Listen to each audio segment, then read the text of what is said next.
Hey everyone, let's take a look at the character controller.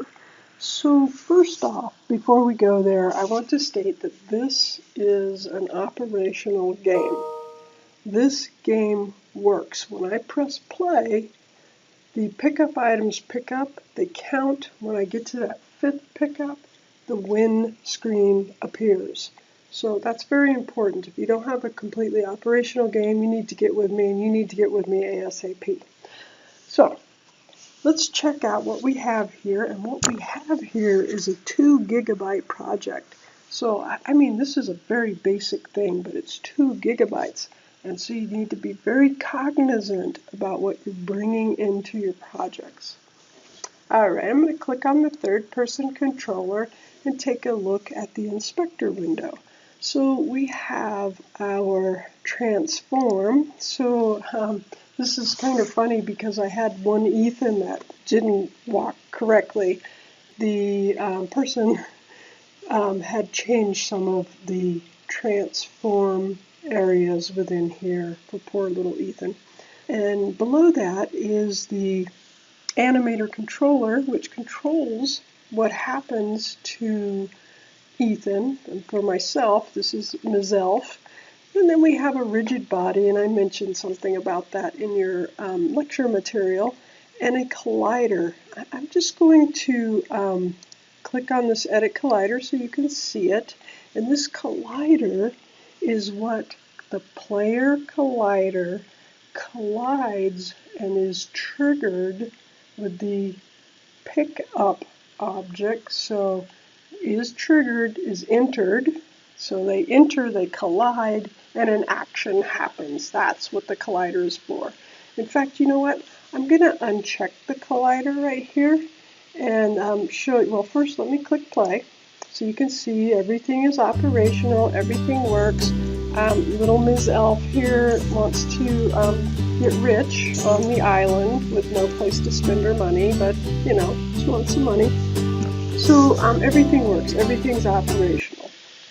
So now if I uncheck this collider, which means I have removed it from the third person, and I select play, guess what's going to happen?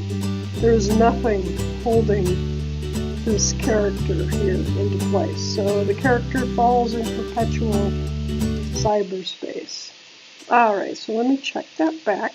And right below that are 2 scripts. And these 2 scripts are the default scripts that come with the third person, that Ethan person in the standard assets.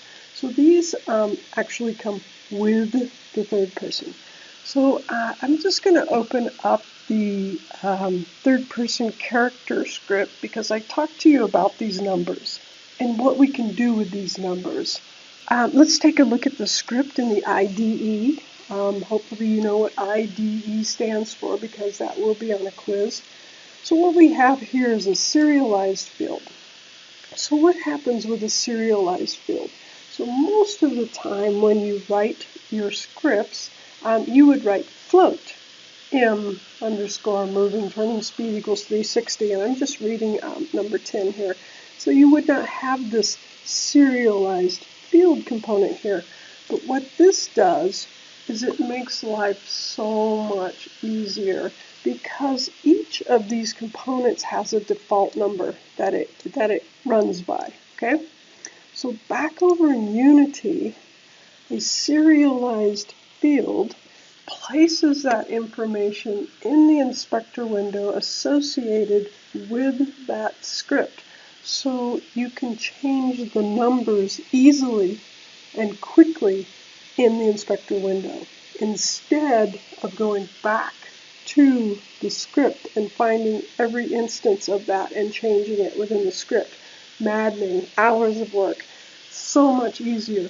That, my friends, is serialized field. Down here at the gravity multiplier, we actually have a range.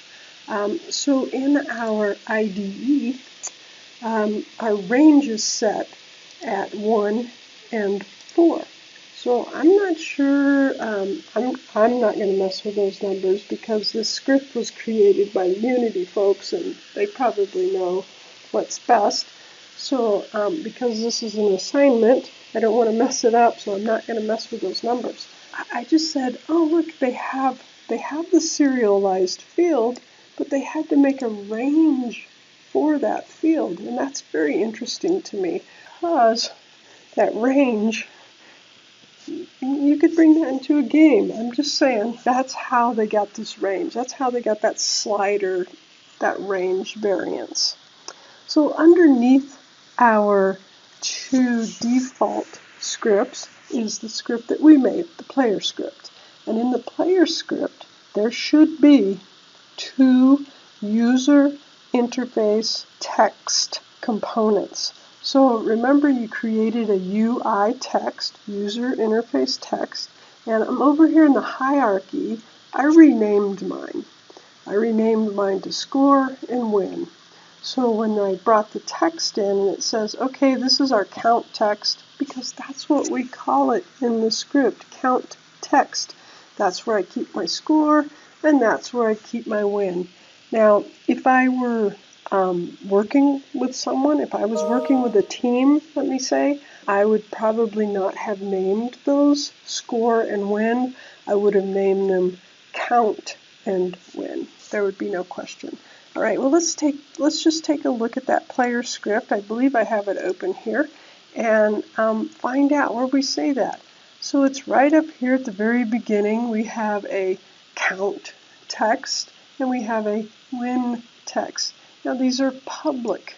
Now, public also creates that crazy, crazy thing, just like serialized field, but the public does the same thing. Brings it right in so you can work right there within the actual inspector component. Briefly, quickly, that's Character Controller.